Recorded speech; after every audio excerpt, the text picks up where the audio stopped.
everyone, welcome back to our channel. I'm Colleen and this is Our Blessed Life, and today we're going to talk about how to take high school credits in middle school. So if you have a middle schooler, or if you will soon have a middle schooler, this video might be something you'd be interested in, because we're going to be talking about how to take high school credits with your middle schooler and whether you should do that, and if you decide to do it, how to do it correctly. So I'm going to go ahead and give you the advice that I give in all of my high school videos, which I will link my homeschooling and high school playlist down below. But the first advice that I have for you is to find out your state requirements. So first of all, if you want to take high school credits in middle school, you need to make sure that that's allowed by your state.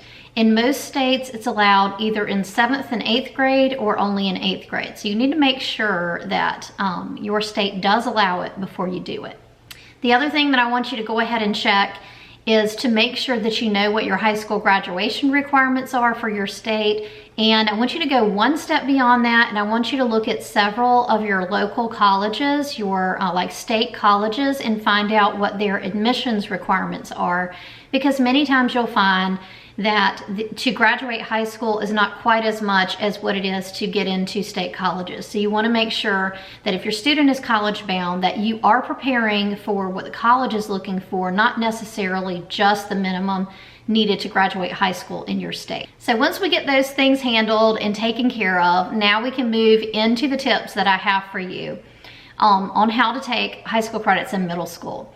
But one more thing I want to mention before we do that is, why would you want to do this? Like, why would somebody want to go ahead and take high school credits early? So many of you may be thinking, well, I don't really want to push my kid like that, or, why would I want to do this early? I don't want them to grow up, too soon. I have no interest in wanting them to graduate early, and that kind of thing. So just because your student takes high school credits in middle school does not necessarily mean that they're going to graduate early. Katie has several courses that she took in middle school that were high school level, and we did claim them on her transcript, but she did not graduate early.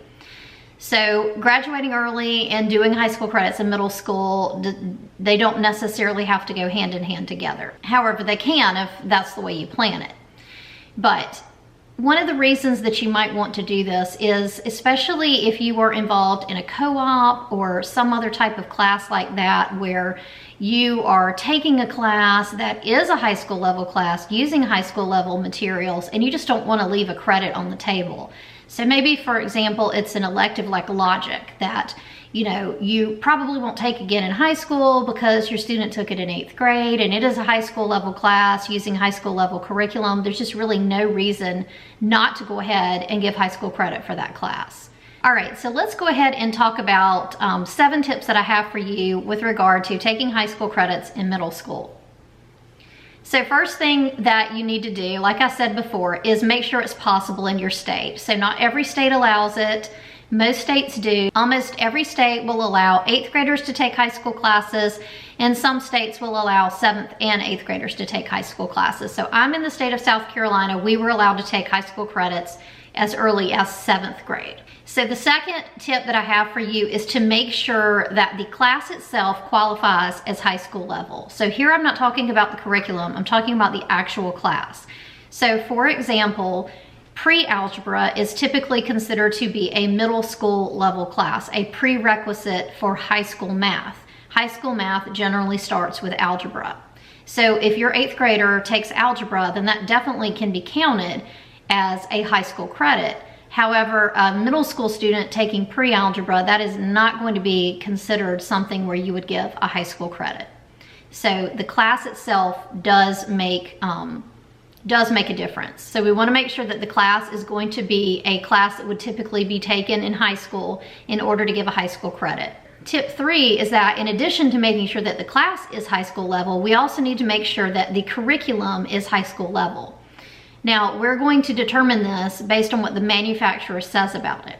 My guidance would be to avoid anything that says something like 7th through 9th grade, and choose something instead that says 9th grade, 10th grade, 11th grade, or high school, so that it is very clearly a high school level curriculum that you're using for whatever the class is that you're going to use it. So 7th through 9th, if we choose something that's labeled as 7th through 9th grade, that could still be construed as a middle school class by a college, where if you choose 9th grade or 10th grade or something that just says high school, that's very clearly a curriculum that's made for high school. And that's really where we want to be. We don't want to have any gray area on the transcript. Okay, so now that we've talked about whether it qualifies as high school level, tip 4 is going to be to make sure it's the right class. For instance, generally you're not going to take high school English in middle school. So you're going to need 4 years of English in high school, and those are usually not going to be allowed to be done in middle school. So English is not the right class to take. So then with, we already talked about math. So the right class for math would be algebra and higher. English is something to be avoided in middle school as far as taking high school level credits, unless you have gone ahead and declared that your 7th grader is a 9th grader or something like that, and you're skipping a couple of grades or you're skipping a grade. That's a completely different situation. I'm talking about when we have a middle school student that's declared as a 7th grader or an 8th grader taking high school classes. We want to avoid English 1 through 4, which would be taken in high school, and we want to avoid any math that's before algebra, because those would not be considered high school level. So then what would be a good class to take? Well, foreign language, as long as you'd use high school level curriculum, would be really good options. And also electives would be really good options. Sometimes science and sometimes history can also be good options to take for middle schoolers to earn high school credits. Again, the main thing to consider is that you are using high school level appropriate curriculum when claiming these classes are high school level. So an example of some of the classes that my daughter Katie took in middle school for high school credit, she took formal logic, she also took geography, and she took that with high school curriculum. She took Latin with high school curriculum.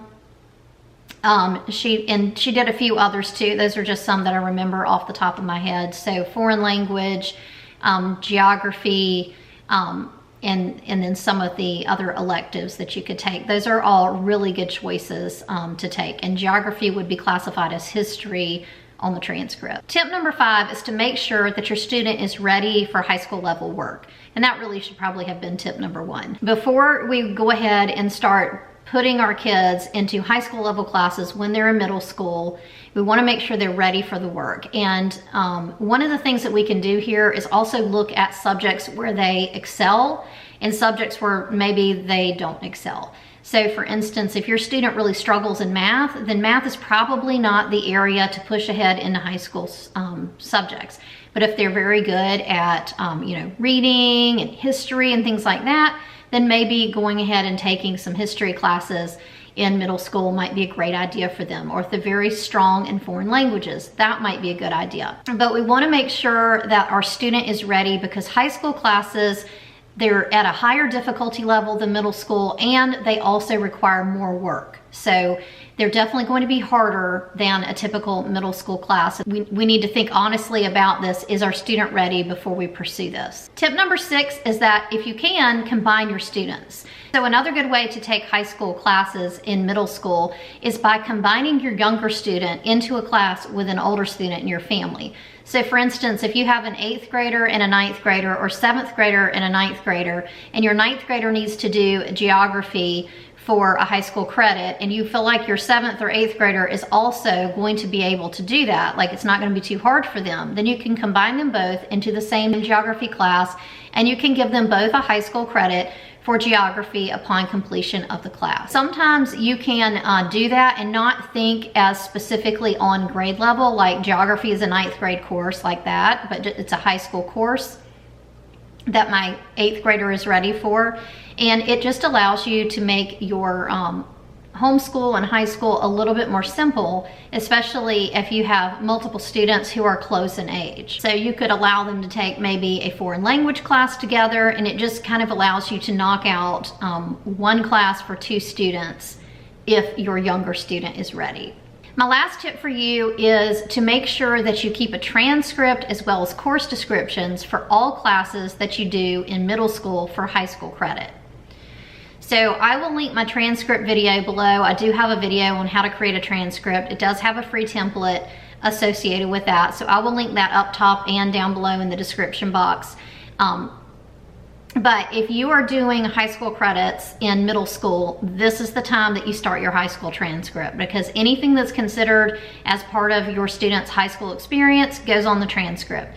In addition to this, you need course descriptions for each class, and I will be making another video that goes into more depth with what is a course description and what is the purpose of that in another video coming up in the near future. Just to kind of explain that very briefly here, course descriptions are brief descriptions of courses that you do that are on your transcript, and it provides more information in case the college wants a bit more information about a certain class that you do. So typically what you're going to have on the course description is what novels were read, what curriculum was used, how did you grade it, what were the methods of grading. For instance, was it essays, or was it tests and quizzes, or a lot of different things. What was the grading method?